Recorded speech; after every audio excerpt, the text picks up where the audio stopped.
saya lihat Gibran juga ya berpengalaman mengelola pemerintahan. Bukan soal waktunya. 1 atau 2 tahun enggak. Tapi dia sudah berpengalaman dengan Gibran sebagai anak muda yang itu. Loh, seolah-olah kita membohongi diri sendiri gitu ya. Ya gitu. Mau bikin slogan, berikanlah saya 100 pemuda untuk menggoncangkan ini. Apa nih? Ini sekarang sudah ada anak muda yang tampil. Banyak panik. Hati-hati pilih caleg. Teliti sebelum memilih. Nah, gitu karena suara rakyat itu adalah suara Tuhan.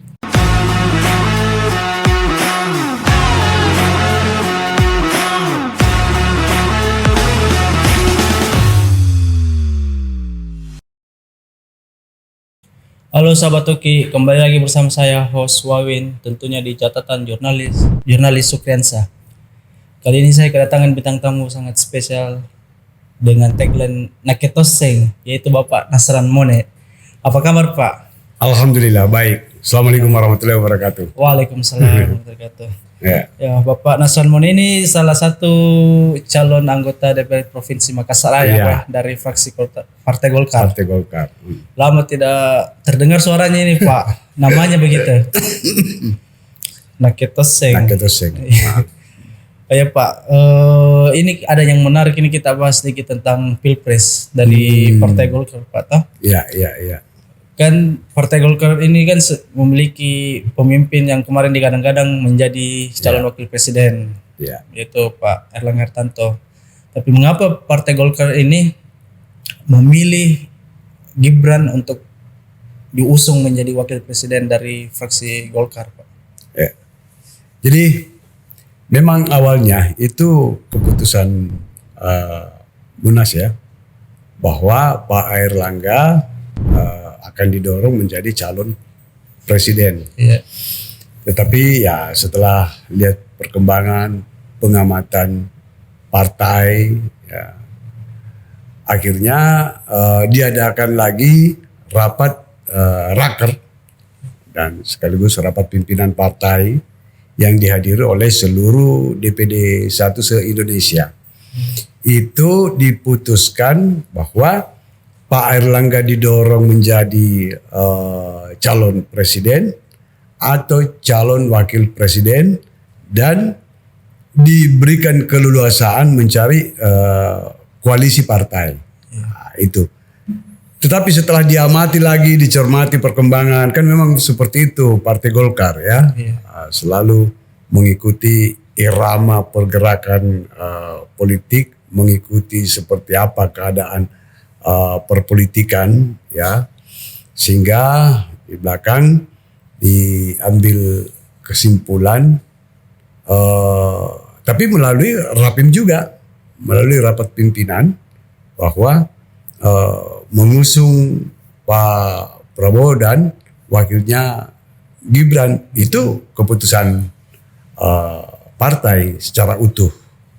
Nah kalau sudah demikian maka seluruh kader sampai ke pelosok desa harus taat dan patuh terhadap keputusan partai.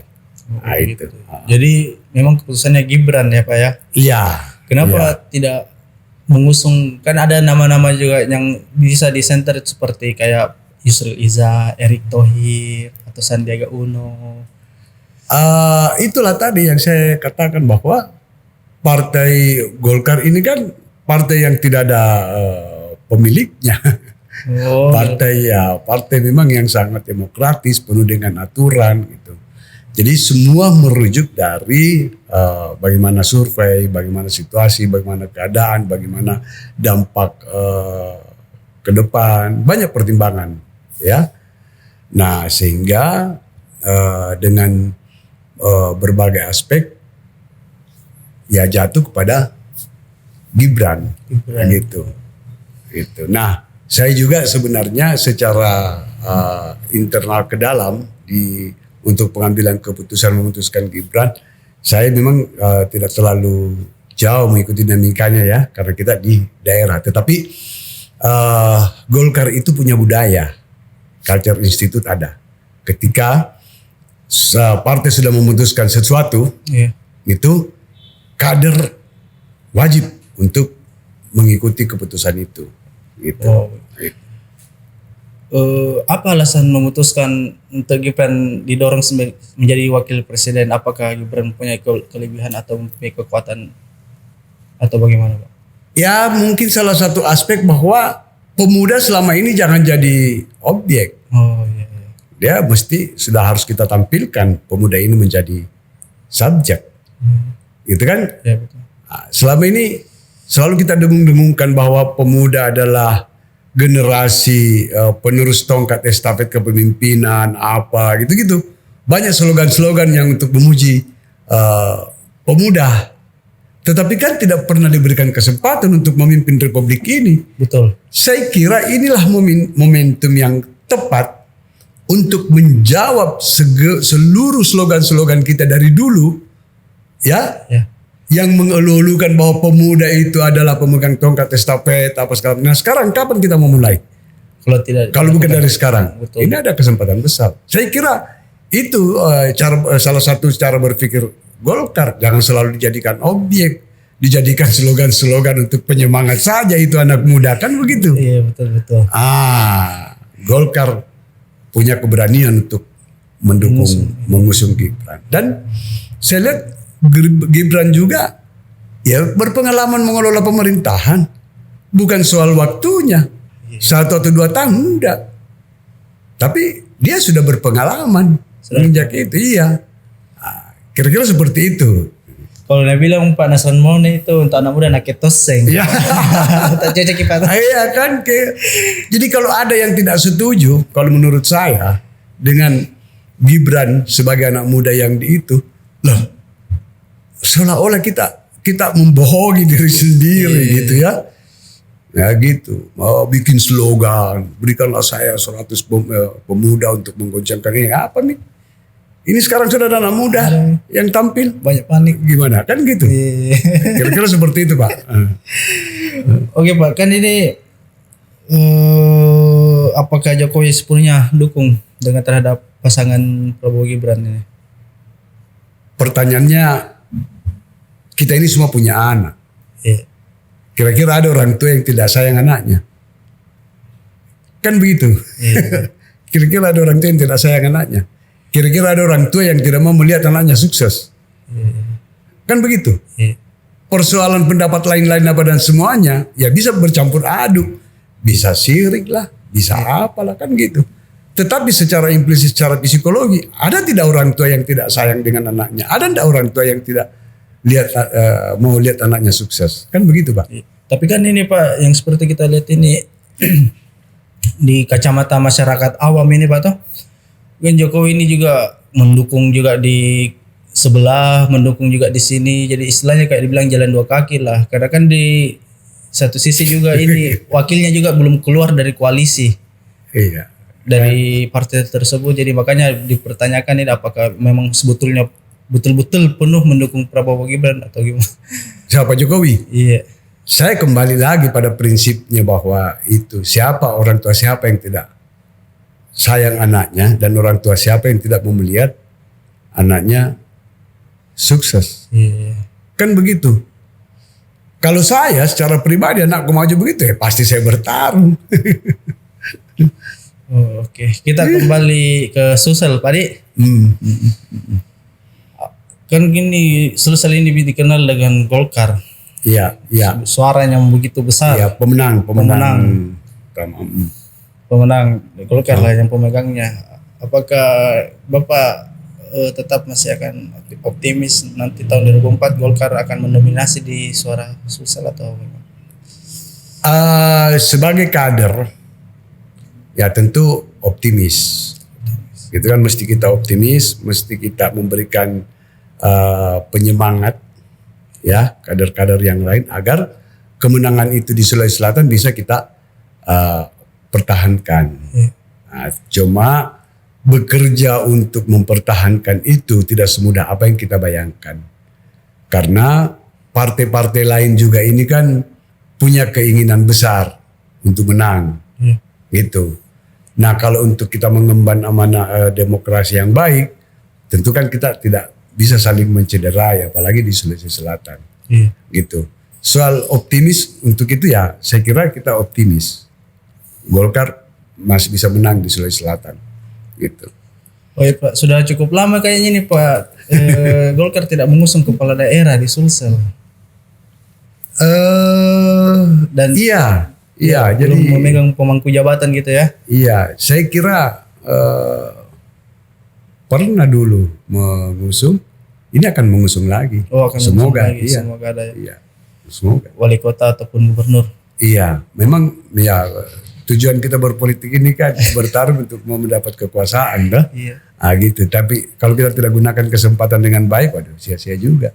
Tapi kan saat ini Pak, saya belum bisa melihat ini calon-calonnya atau apakah masih dirasakan atau bagaimana. Karena kan dari Partai Golkar sendiri apabila ketika ingin menjadi kepala daerah, Sulsel gubernur atau wali kota harus mengikuti dulu caleg untuk mengukur suara.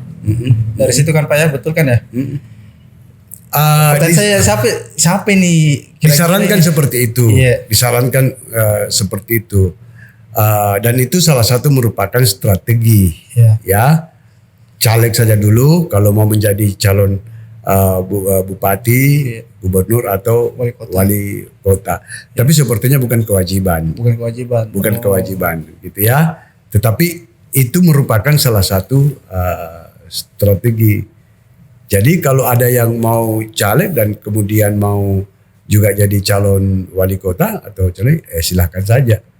Cuma kan pergerakan politik ini dinamis, kan begitu. Setiap perubahan-perubahan itu selalu ada, letupan-letupan itu selalu ada, gitu. Untuk dari Golkar sendiri Pak, apakah sudah ada yang disiapkannya? Kemarin itu santer. Itu yang tadi saya bilang, Golkar itu punya budaya. Setiap pencalonan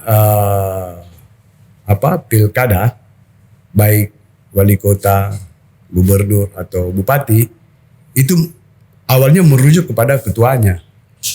Nah, kalau di Sulawesi Selatan ini kita merujuk kepada Pak Taufan Pawe. Tetapi kemudian kan nanti ke depan ada survei lagi. Ada survei lagi. Itu yang tadi saya katakan, ini sangat dinamis. Tetapi secara etika, budaya, secara organisasi ya tentu ketua dulu yang mesti kita kedepankan. Cuma tidak bisa juga dinafikan kondisi-kondisi pergerakan politik, perkembangan politik di daerah seperti apa. Nah, kendati pun barangkali dia ketua, kalau memang kita lihat survei atau apa pergerakan keadaan ini bisa kalah, tentu kita musyawarahkan kembali. Itulah yang dimaksud ada rapat-rapat pimpinan, rapat-rapat membicarakan, gitu.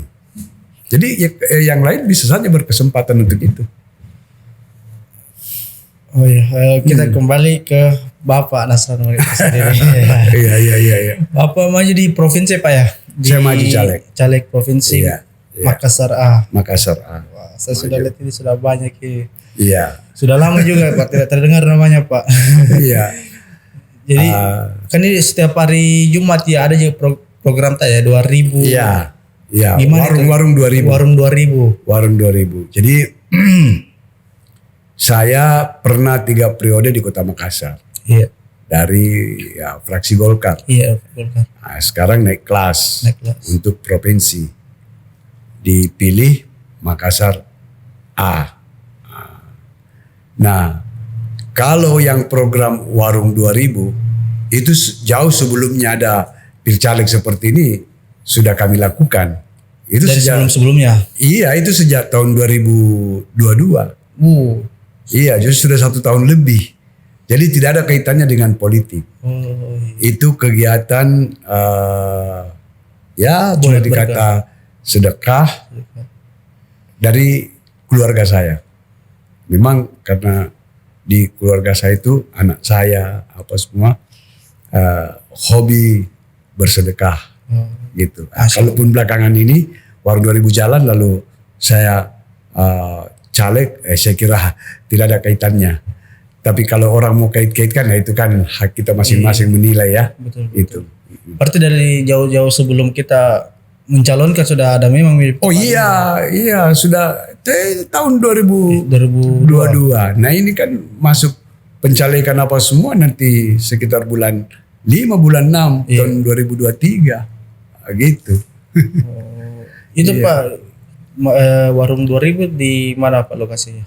Warung 2000 di rumah saya sendiri, Jalan Andi Tondro 4 nomor 22. Nah sekarang kita kembangkan buka cabang. Oh buka cabang. Buka cabang setiap malam minggu di Jalan Abu Bakar Lambogo.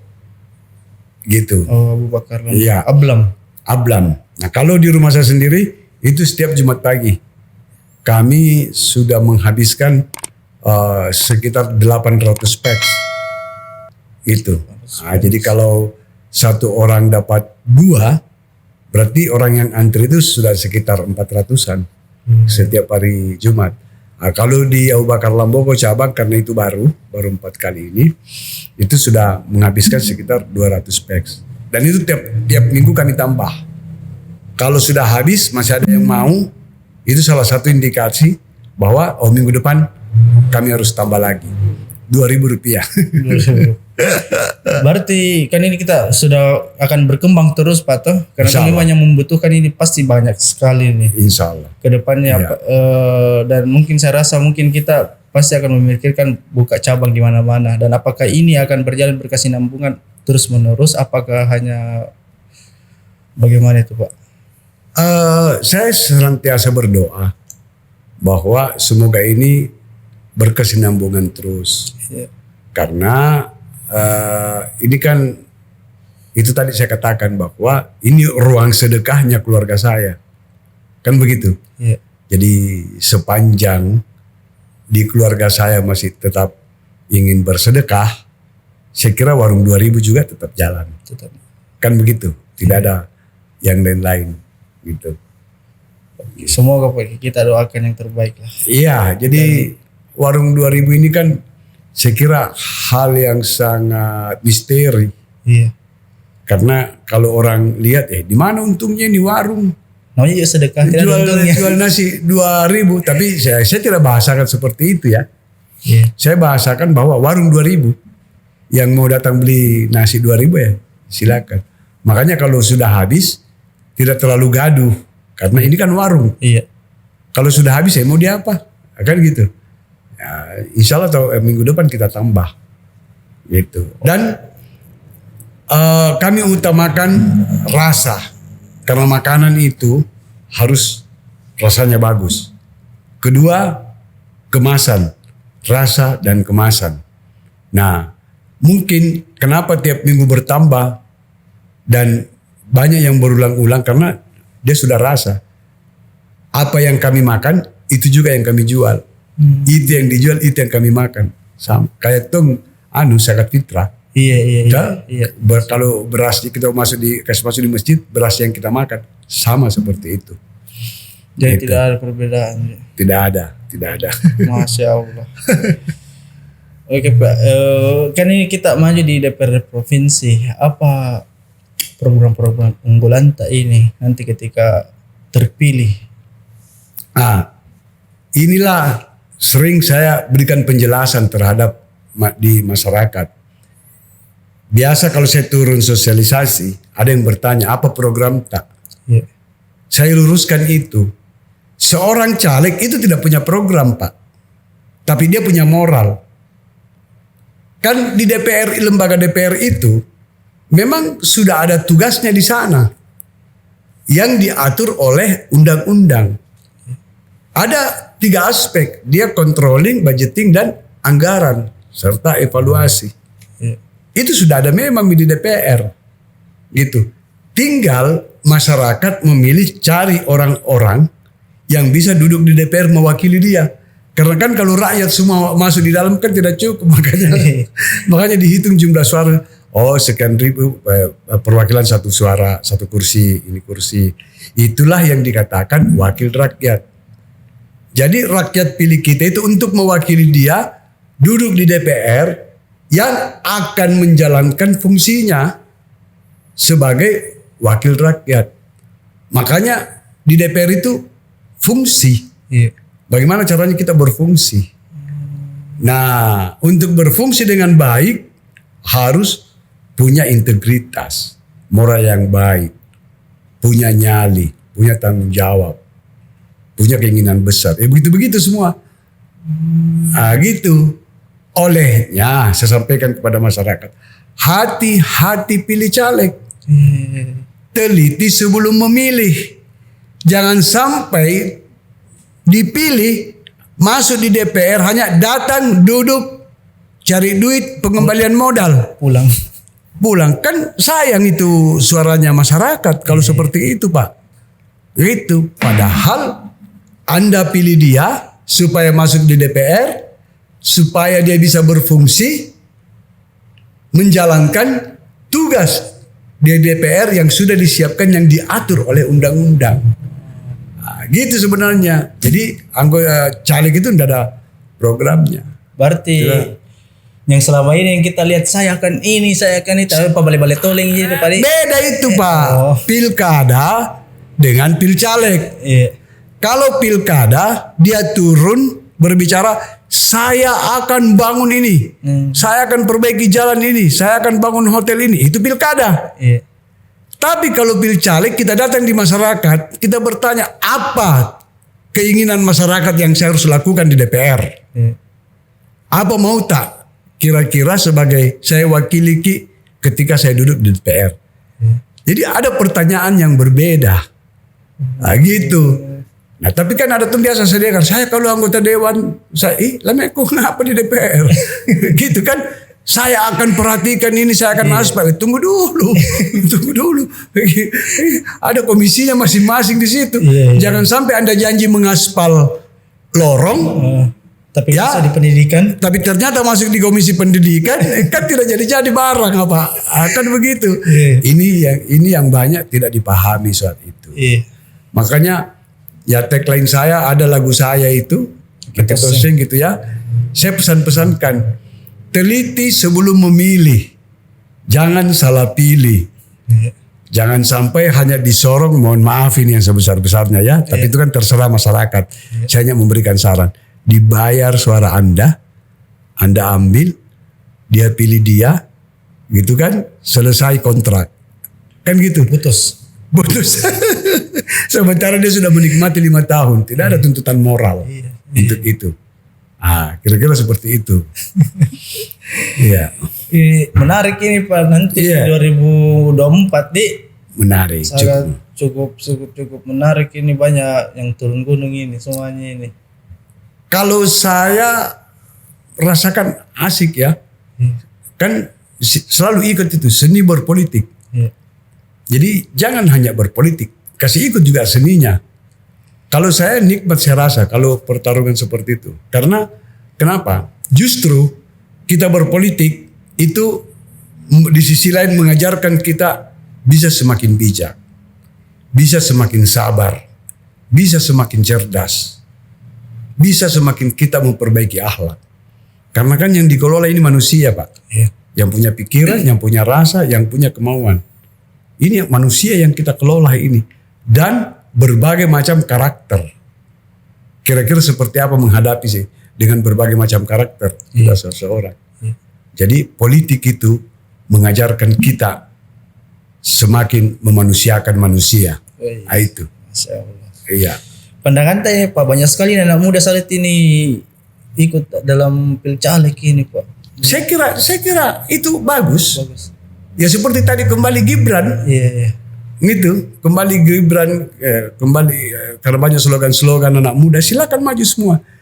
Cuma memang jangan pemuda piti kanak-kanak gitu kan. Nah, mesti ya introspeksi diri juga. Kendati pun pemuda diberikan kesempatan, pilih juga bagaimana pengetahuanmu, bagaimana pengalamanmu, bagaimana akhlakmu, bagaimana integritas.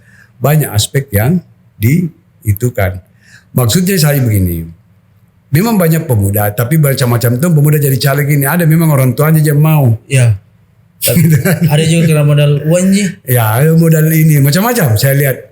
Tetapi itu kan hak kita masing-masing ya. Itu hak kita masing-masing gitu. Hanya kita kembali saja kepada masyarakat, memberikan saran, hati-hati pilih caleg, teliti sebelum memilih.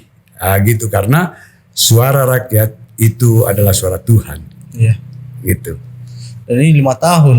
5 tahun Pak. Bukan waktu yang singkat ini. 5 tahun, makanya hati-hati pilih caleg. Berapa sih 200-300 ribu tapi selama 5 tahun Bay? Ya, mungkin juga memang kita katakan apa sih, tapi mungkin masyarakat pada saat itu bermanfaat gitu ya. Nah, cuma jangan jadikan patokan itu untuk memilih seorang caleg. Karena gak pakai caleg yang dipilih yang nyogok masuk di DPR korupsi Pak. Kan gitu. Terus kita Pak Nasran kira-kira tidak seperti itu.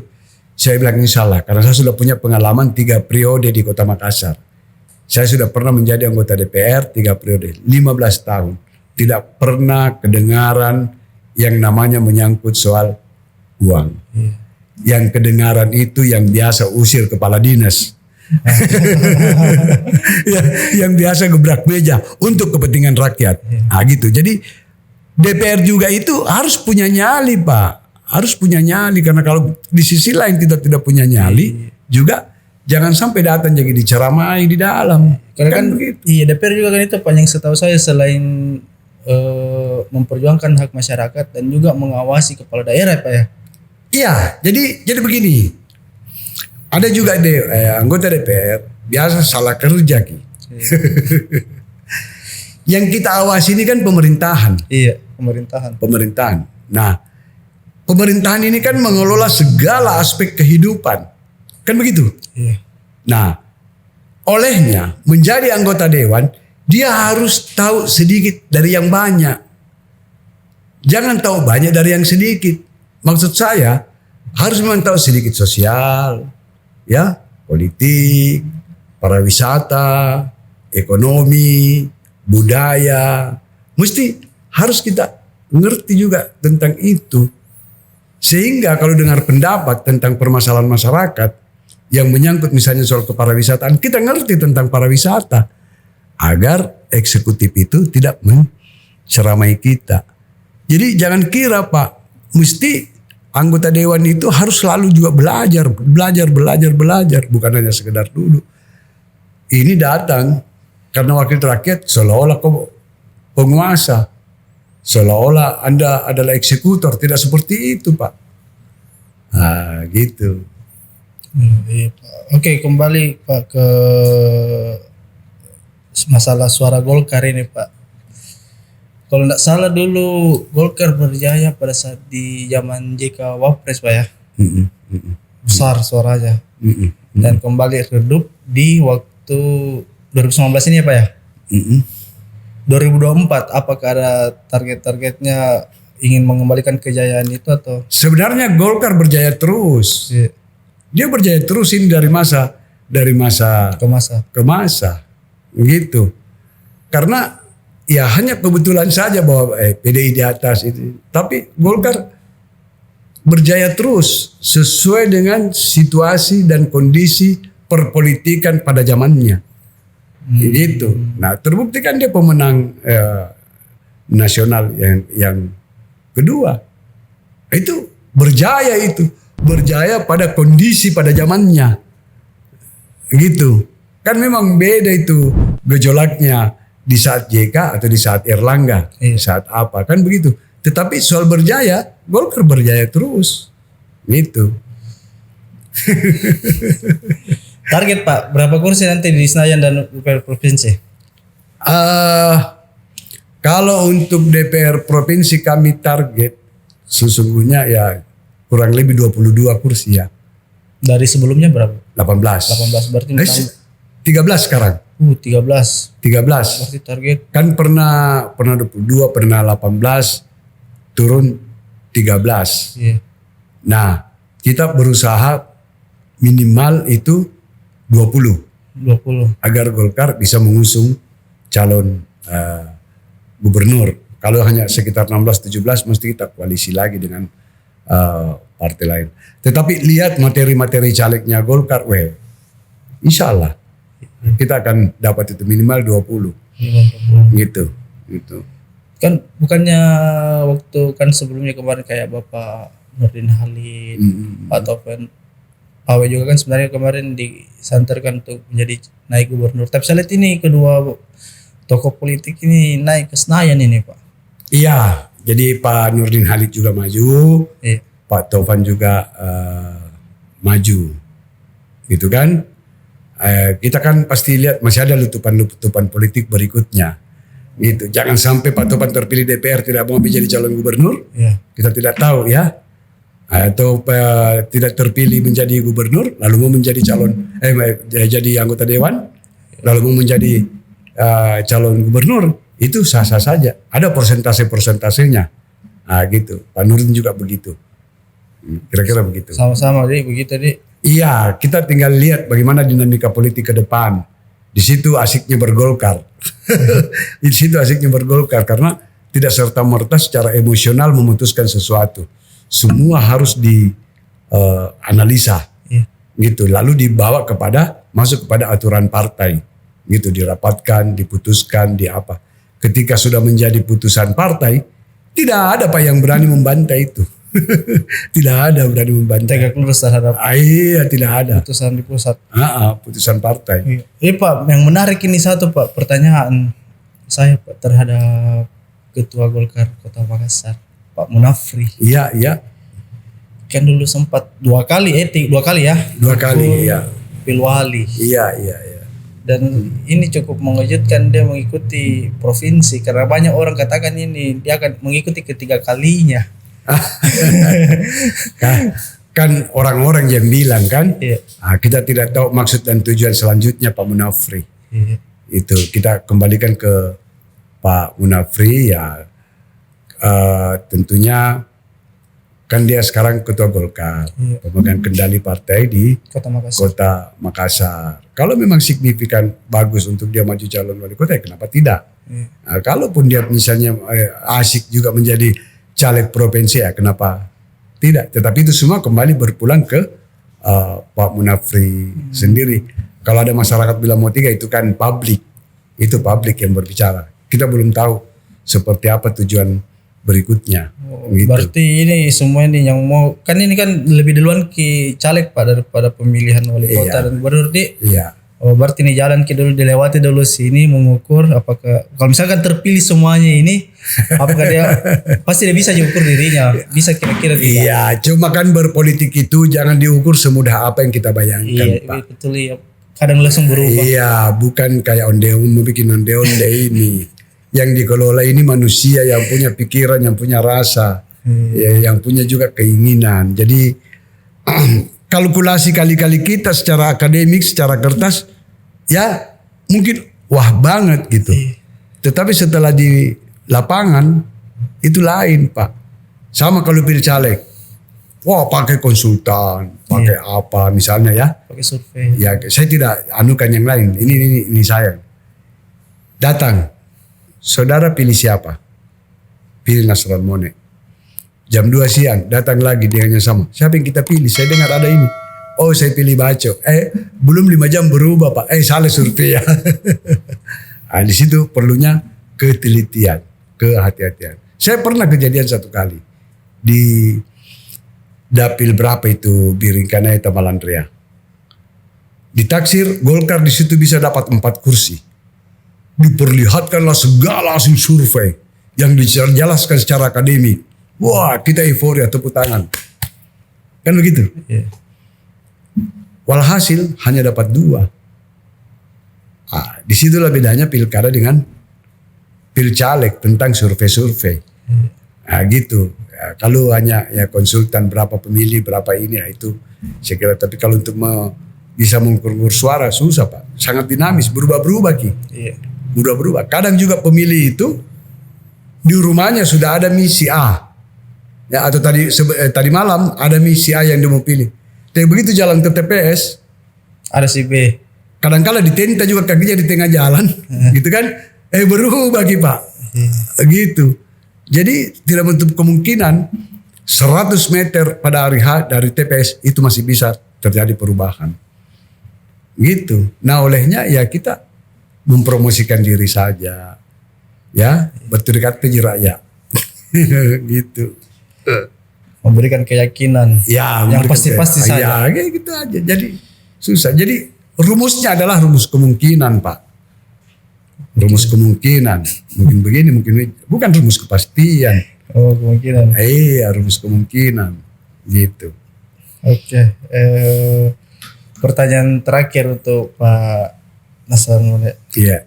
Berapa taksiran perolehan suara untuk diri tak sendiri untuk maju nanti ke pada saat Kalau saya ambil pelajaran yang caleg periode lalu, Ibu Debi itu dapat kursi 1, suaranya 15.000.